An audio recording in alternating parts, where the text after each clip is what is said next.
This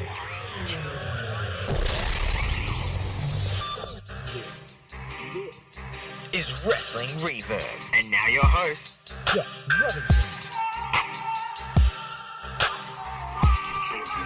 Yo everyone, and welcome to another edition of Wrestling Reverb. I am in a very, very happy mood. Overnight, well, Australian time, overnight, very early hours of the morning, it was announced Renee Young is going to be a guest commentator on Monday Night Raw next week. And if you listen to my SmackDown and Raw reviews, I kind of went on a little bit of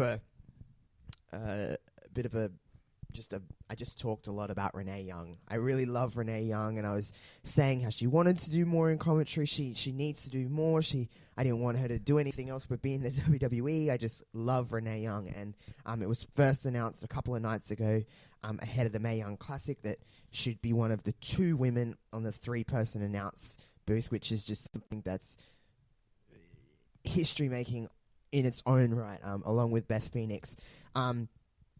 I'm sure that Renee would have blown the Mae Young Classic commentary out of the water. She does anything she does, she kind of takes head on and she kicks its ass. Like, she really, really grapes onto everything, and I'm just so excited for her. And now going on to Monday Night Raw, the first ever woman in the history of WWE to do the full duration, the full 3 hours of Monday Night Raw. It's something that is a necessary step. You know, we talk about the women's evolution and, you know, all these, you know, great talented women in the ring, you know, main eventing and whatever we've seen in the past couple of years. This is the next step in the women's evolution. This is something that's, you know, maybe in a more sense of the word, breaking down more doors. You know, this is the commentary booth is, you know, even with all of this time with the women in the ring, there was always that spot for women. If you understand what I mean, like, not saying they were in a, you know, great spot that before, but there was always a spot for women. This is something, commentary is something that is a man's job. If, you know, not that it ever should be, there always should have been one, but it's always just been known as a man's role. Renee Young is breaking that barrier. I can see this leading to so many different things. I talked about the potential of her being on the commentary position for Evolution. I think that's what we're seeing. I think this is just the big test for Renee to see if she can hold it down, and I think she's going to do fine. It's going to add a new element to Raw this week. Even if it's just a guest spot for filling in for Coach, it's the right step forward, and it's exactly what we need. I could easily see her becoming maybe a member of SmackDown with Graves being on both. I could see her just stepping in and taking Graves' spot on SmackDown so he can just do Raw. I think that would be incredible. I just love Renee. Anything she does, I'm excited to hear her call matches, see what her kind of take on things. I could not be more happy. If you follow my Twitter or my Instagram or my Facebook, you'll see the stuff that I've been posting about Renee Young and just how incredibly excited and incredibly happy I am for her. You know, even as I'm recording this, I'm kind of going through Twitter, even, you know, 9 hours after remove of the announcement, it's still popping up in my feed, and that's saying something. Renee is just, I don't even take apart whatever, like, whoever's replacing. I'm not the biggest Coach fan on commentary. He just, I don't know, he doesn't click for me. But so that's another thing, is Coach is out for the week and someone's stepping in, and it's not Booker, so it's Renee, and that's just there's so many people congratulate. It seems I haven't not seen one critical tweet towards this, which is something that you never see in wrestling. There's always someone whinging and moaning, but there's people like Paul Heyman congratulating Renee, saying that she's one of the hardest worker he knows. You know, so many different people, all her peers or fans, just everyone across the board is just absolutely ecstatic about this, and as they should be, because I think we all universally love Renee and know that she's very good at her job. It was first reported on ESPN.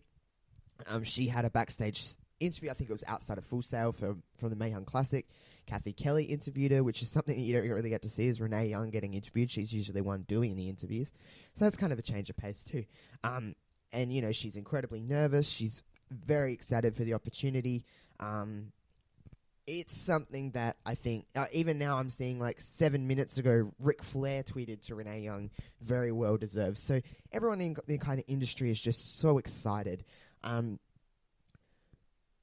Renee is just, I just love Renee. Anything she does, my eyes will be on it. I love Renee, and I just think she does an incredible job at any role that she takes on. And she'll be the first to admit, the first commentary run through when she did it in NXT, she wasn't prepared, she wasn't ready. I think, you know, when we finally get to see the Mae Young Classic, I think she'll be a much more prepared Renee Young. And I think she'll really, along with Michael Cole and Beth Phoenix, Beth is also very good at commentary too. So on the Mixed Match Challenge, she was really good. So I think this is something that she's been really working on and really hoping for, which is what you want. It's just, man, so good. Talking about the Mae Young Classic, trying to avoid these spoilers because I want to watch it and take it in without knowing.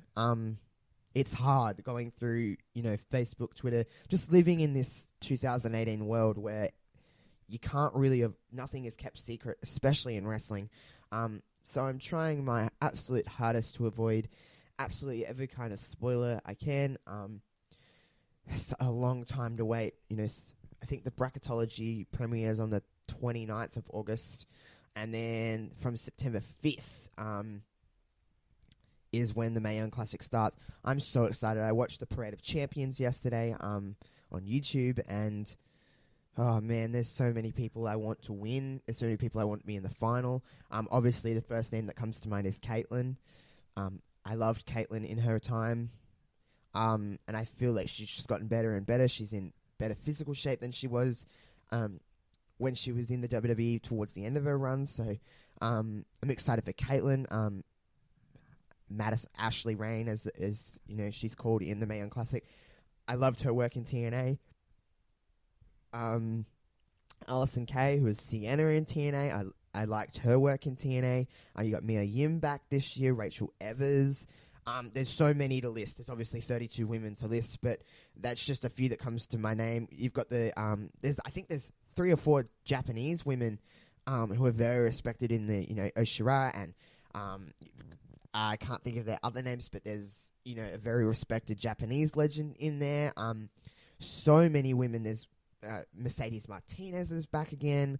You know, you've got young, you know, Robbie Brookside's daughter is in there. Just so many. Toni Storm, how can I forget about Toni Storm? You know, one of the 2 Australian girls in there this year. Toni Storm back. She got that Parade of Champions. She got a monstrous reaction. She's so loved. I love Toni Storm. I could see her going, you know, she got to the semis last year. You know, it's a possibility that she's going to the finals this year. She is so great. Just very captivating. And then Rhea Ripley, who is actually from Adelaide, where I'm about an hour and a half. I live away from Adelaide here in Australia, so just that kind of bias towards her is just great. And she's in, you know, she's really owned it in the last year. She got to the second round last year, I believe. And man, Mae Young Classic last year blew my mind. I loved the Mae Young Classic. I've watched it multiple times. You know, I think with this year and between the difference between this year and last year's is that I kind of knew Kairi Sane. I kind of knew Shayna Baszler were getting toward, you know, I think that's where we're going in the finals. With this year, I could see literally nearly any of those girls in the finals. My number 1 seed pick to be in the finals, favoritism-wise, would be Caitlyn. I'd like to see her someone in there against like a Toni Storm or even a Mercedes Martinez, a Mia Yim, an Ashley Rain. You know, so many of these different ladies I would really love to see. And, you know, any of these matches really excite me. I mean, like I said, I'm going to avoid spoilers at all costs. Even if a picture pops up in my Twitter feed, I'm like, mute. I don't want to see any of that. So I am running on eggshells to get to the Mae Young Classic, and I'm just waiting and waiting and waiting and waiting. I cannot wait. And the prospect of Beth and Renee on commentary along with Cole, and everything about the Mae Young is just, my God. And then the finals at Evolution, as we build towards Evolution, I'm more excited about that every single day. I'm starting to really, as it gets closer, and I'm sure I'll get even more, feeling small at the moment because it still is a little while away, but as every day approaches towards it, I really start to feel the excitement and how big this really is. And I think with everything building in the Evolution side of things, the possibilities of what matches we're actually going to see, and I think come SummerSlam we'll know a little bit more, and there still is Hell in a Cell and the Australian Super Showdown events before Evolution, but I think we're going to see more likely a Ronda Rousey as your Raw Women's Champion, and we'll see what happens on the SmackDown side. I could definitely see Becky Lynch versus Charlotte at Evolution. I could see Ronda Rousey maybe defending against someone like a Sasha Banks or a Natalya. I could really see a Natalya kind of market there. All of those girls are going to be used no matter what, so that's really nice to see. We'll see what happens with the NXT side of things, and we got the Mae Young Classic finals, as I said. Just that, in general, is just so exciting to me. I'm going to talk about that a lot on here because it's very close and near and dear to me, so I'm very excited for all of that happening. Mae Young, Evolution, Renee Young on commentary, all excited for that. Another thing that I haven't really talked about too much on here, just because I've been doing some Raw reviews and I've been doing some stuff with Ryan Madden and stuff like that, so is NXT TakeOver. Next week is NXT TakeOver Brooklyn 4.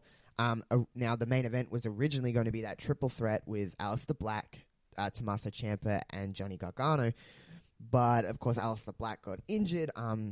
They did a little angle this week with him being attacked in the parking lot and him being attacked by someone we don't know. And everything happens for a reason. I was excited about the triple threat. That was going to be I say it was going to be the show stealer, but every match on that card looks absolutely incredible. I'm not going to run down the card because I'm not sure what's officially been announced and what's spoilers, because as much as I try to watch NXT week to week, it's hard, so I do read the spoilers at the start of the NXT tapings, but I do forget. But I know for the Gargano-Ciampa match has been announced as a replacement to the triple threat. It will be Last Man Standing. That will be nothing short of incredible. NXT title on the line this time. That is a main event to really watch out for. I think NXT TakeOver, as it usually does, is really going to put the stamp on the SummerSlam weekend, and I think it's going to be the event-stealing show of the weekend. SummerSlam is built on a lot of rematches. The main matches are big, but it is built on a lot of rematches. There's a lot of matches at SummerSlam, and I feel like there's more filler than great. And that's not being, saying that SummerSlam is going to be terrible, because I don't think it will be. I think it will be quite good.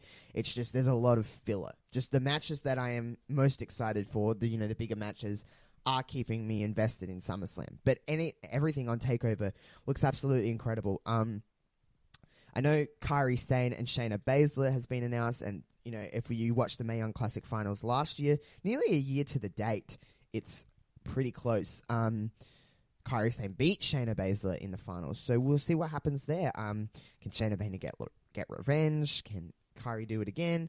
They had a pretty decent match in the Mae Young Classic finals last year, so I expect great things from this. EC3 and Velveteen Dream, that will be incredible. You've got Adam Cole and Ricochet. for the North American Championship. That will be absolutely amazing. The tag titles, that will be incredible. Just everything across the board for NXT TakeOver just looks so jam-packed. Anything could steal the show. Literally any one of those matches, you could walk away, and I already know that you can say, that was my favorite match on the card. As opposed to SummerSlam, because there is so many, I feel like there's just... You know what is going to be good, and you know what is going to be, let's take a break, let's calm down a little bit from everything else.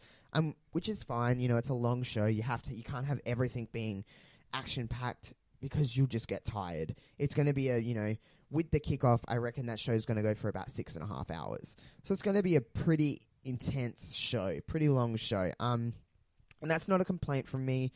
As I've said in the past, I'll watch it if it went for however many hours. It's just, it is a long show, and you've got to really set in for it. Talking of, changing... So I'm in an incredibly... There's nothing too really sour towards me at the moment. I had an incredible... that news of Renee Young coming out, off topic of wrestling, but Red Dead Redemption 2's gameplay trailer came out. I had some stuff about... one of my favorite shows, Parks and Recreations, that came out. Just some great news just as I was going to sleep. So I'm waking up today and I'm just in an incredible mood. Just so much stuff just happening, and I'm just, this podcast is I'm see those numbers increasing every day, which is just putting me in a great mood. I got some stuff worked out, as I was saying in my last podcast, about my new equipment. That's kind of getting up and running. My tickets for Super Showdown get released today, so they should get posted to me today. So I'll have them soon. I'm just... wrestling in general is just pleasing me, and I don't know, I'm just in a very, very happy mood. I just finished a couple of days ago watching WrestleMania 19, and if you haven't seen that WrestleMania, it is full of twists and turns, and it's a big roller coaster, and I loved that show. And I don't know, it's just everything is just kind of just happening, and I'm just very, very excited about wrestling, and just things are just falling into place for me.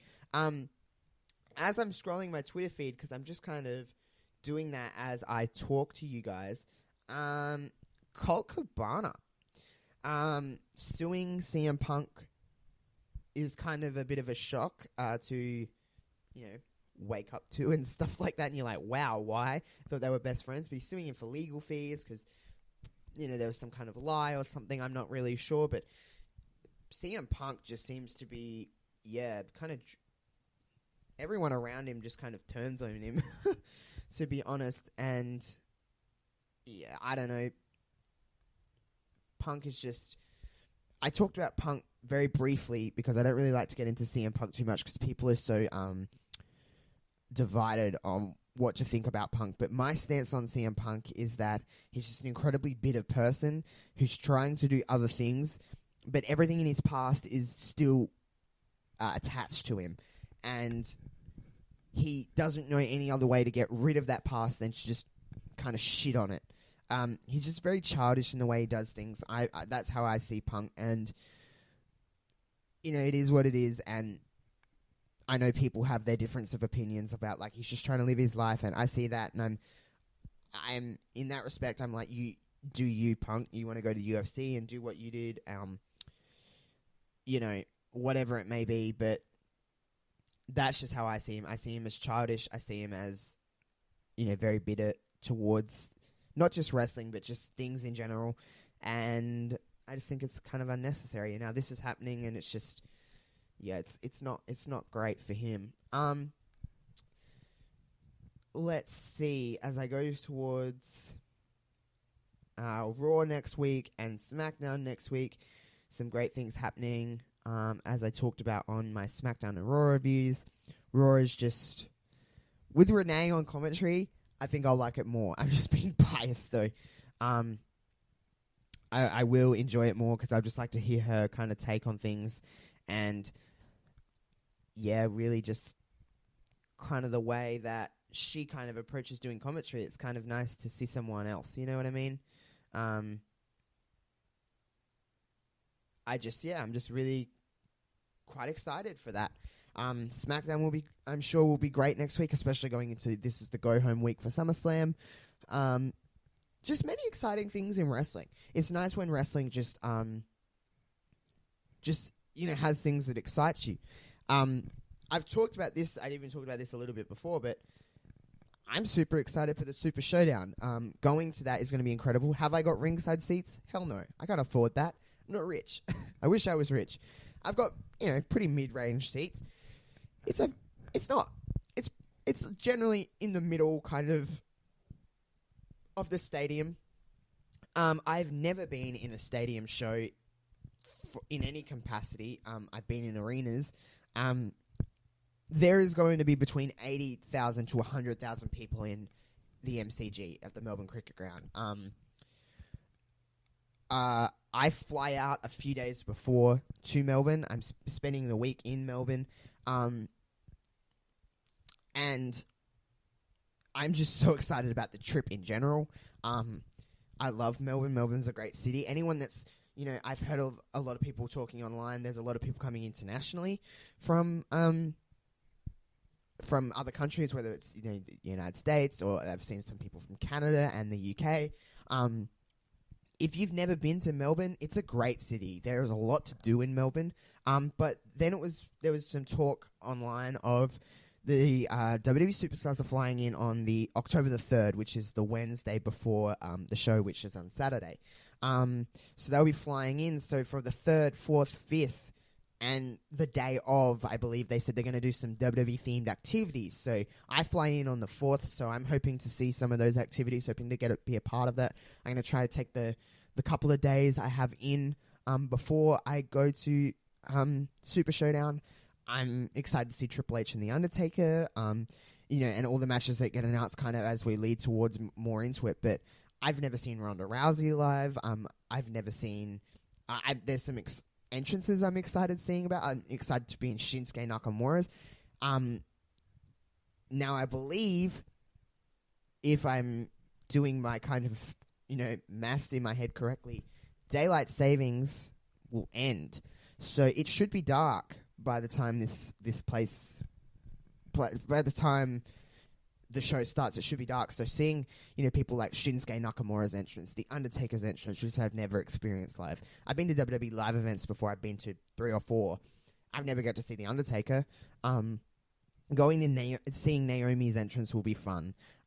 There's just little things that you don't really think about, when you're buying these tickets. You're like, oh, I just want to see this wrestling. There's so many things. I've never seen a live pay-per-view before. We've never had a live pay-per-view. I've never been a part of that TV aspect of wrestling. So I'm on the opposite side of the hard cam, which is kind of nice. So I'm not on, behind the camera or anything like that. So, that's kind of, I like that. I like being on that side of the camera. But, I mean, if segments happen, their back will be towards me.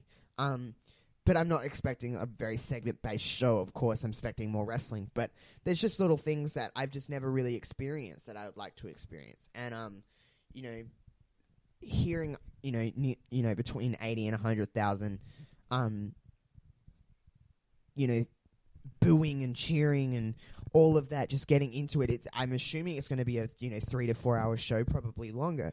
It's going to be action-packed. There's going to be so much happening. I don't think this is the first live pay-per-view in Australia. I don't think this will be the last. I'm expecting that place to be loud. I'm just super excited about it. There's no other way to really put it. It's going to be one of the, being a wrestling fan for the last 17, 18 years, this is something, one of the things off the bucket list that I've been my wrestling bucket list has kind of been growing and expanding, but for the main part, it's been women getting more time in the ring and women being the main event draw. That I can check off on the bucket list. Going to a live, some form of a live kind of television pay-per-view kind of deal, that's going to be checked off the bucket list. There's so many other things on there, and I'll kind of check them off as I keep watching wrestling, as I keep growing older and stuff like that. But waiting 17, 18 years for something like this, it's going to be truly one of the biggest days of my life. It really will be. That's how much I adore and appreciate wrestling, and just the WWE in general. anything could happen at that show and I'll still be excited. I don't care what matches I kind of see at this point. I'm just very, very excited. Of course, the better the match, the more that little bit more excited I'll be. Like, holy crap, I'm seeing this. But even just based on Triple H and The Undertaker, that's something that I watched growing up. Like, you know what I mean? Like, this is going to be a big deal for me, and I'm just really excited about it all, and it's just going to be a great, great show. And, you know, I'm going with Ryan. Ryan's coming with me, and my sister is also coming with me, so to experience it with the two of them, who kind of appreciate wrestling as much as I do, that's super close to me, and I'm thankful for that. Unfortunately, my older brother, who actually got me into wrestling, cannot go, but that's fine. He's pretty bummed out about it, but I'm sure my Snapchat will be very, very involved in keeping him up to date. And, you know, I'm excited to, you know, I've talked to people on Twitter and on Facebook about, you know, what they're excited about for Super Showdown, and, you know, made some new wrestling friends out of it online and stuff like that. So I'm excited to experience it with just people that want kind of the same thing, and we all want this. We're all excited for it. We all want it to be amazing. We all know it's going to be amazing, and it's history making. You know, going outside of the US or, you know, UK, Canada kind of deal, and having a big stadium show is a big thing for the WWE. It's a big thing for wrestling. That's super, super exciting. Speaking of big things for wrestling, All In, of course, everyone knows about All In. The Young Bucks, Cody Rhodes kind of organizing All In and stuff like that, and it got announced this week that it's going to be on pay-per-view, and it's going to be on some other streaming services, and that's really a big deal for wrestling in a whole. It's alternative viewing for people that don't want to watch the main products. It's, you know, they sold out so quickly, and I'm sure they will probably generate some pretty strong buy rates for their pay-per-view, which just means this is going to happen more often, which means that we get more wrestling. I will more than likely be keeping a close eye on All In. If things fall into place, I'll probably be watching it on pay-per-view live, to be honest. I'm pretty excited for it. There's some great stars on there, and it's just a big deal for wrestling in general to have an alternate product that's, you know, it's the biggest independent wrestling show, I think, ever. To be completely honest with everyone, I think it is the kind of, it's the biggest independent show. It's the biggest kind of I wouldn't say non-WWE, it's the biggest non-WWE New Japan show that we've seen in a long time, if not ever. That's exciting to see. Like I said, it just makes everything just better for wrestling in general. So, that's exciting. There's some great things going on in Impact at the moment. If you didn't catch Slammiversary a couple of weeks ago, I really, you know, anyone even who's skeptical of Impact Wrestling, please go and watch that show, because it was a really, really good show for someone that I used to watch Impact the same as I would watch Raw and SmackDown every single week. I would watch Impact. I started watching, you know, like 2007, 2008 Impact, when it was the 6-sided ring, and, you know, you had the Beautiful People, and you had AJ Styles, Samoa Joe. I think Kevin Nash was still around at that point. Mick Foley just maybe had been coming in. You know, and Jeff Jarrett, all of that kind of stuff. I watched it then. I watched it through. To be honest, like, some people didn't really enjoy it at this time, but I really did. When they first went to the 4-sided ring and they were on the road, I loved Impact then. You had, you know, Hulk Hogan as the general manager. Dixie Carter was coming in. I loved Dixie Carter when she was that heel authority figure. I loved Dixie. She was great. I loved it. You had Bully Ray and the Aces and Eights. Brooke Hogan was there. You had Gail Kim and Taryn Terrell really changing the game for the women's wrestling. Kind of, that was great. Mickie James was there. There was so much great talent, and the show I enjoyed. As they kind of fell out from all that, and, you know, some things happened, you know, behind the scenes. I did fall out of Impact, and the last couple of years I really haven't kept up with. I've kept tabs on it. I kind of knew what was happening, but I watched Slammiversary. I didn't watch it live. I watched it after I kind of knew that it was gonna. People were saying like, watch this show, and that's when I took note of it, and I was like, this is a really good show. And since then, I've been kind of keeping tabs and kind of watching little bits and pieces, and you can tell this company is on the up, which is really good. But the problem is, now it's more so, we've seen Impact do this in the past and then fall off, but I think they've got the right management now, and I think, they can start rebuilding. Is that name a little bit scarred? Possibly. People would look at it and go, I used to watch Impact, it sucked. But it is what it is. They can rebuild. You can only rebuild from the bottom, and you can only get to the top from the bottom. So I hope things really kind of escalate for them, because more wrestling, the better. The more competition, the better, because it just makes everyone's product better, because they want to be the best. Competing with WWE is not something that's going to happen in this time, in this day and age, but WWE's pop culture. WWE's a different kind of animal. But you can still have other alternates. You can still have other things that are just as good. Just not on the global scale, as WWE. And that's not just being a WWE mark. Like, yes, I watch more WWE than anything else. That's just kind of fact at this point. But more wrestling, the better, because everyone benefits from it, because there's something for everyone then. That's really kind of summing up. I had to get on here to talk about those things because they were kind of making me, super excited for wrestling and stuff like that. I will say one thing. I do apologize for my Raw and SmackDown review. I did not even mention The Miz and Daniel Bryan. That was a great segment. Everything they're doing is just kind of amazing on SmackDown. They got confirmed for SummerSlam. I'm excited to kind of, obviously, 8 years in the making for this match. I'm very excited for it. It's an easy show stealer. Big props to both Daniel Bryan and Miz. And I like how they kind of, for the most part, haven't really touched. Bryan got a little bit of Miz this week, but for the most part, they haven't really touched. And I really enjoy that about them. And yeah, I'm super excited for everything. As usual, catch me on all your favorite kind of streaming services. I've got them all on my Twitter. Follow me on Twitter at Joshua Robinson. That's a W instead of the U. Like my Facebook. Follow my Instagram. It's all Wrestling Reverb. My Discord. Whatever it may be that you find me on. I'm just glad you're listening. Hit me up, and I'll see you guys next time as we head towards SummerSlam. Bye.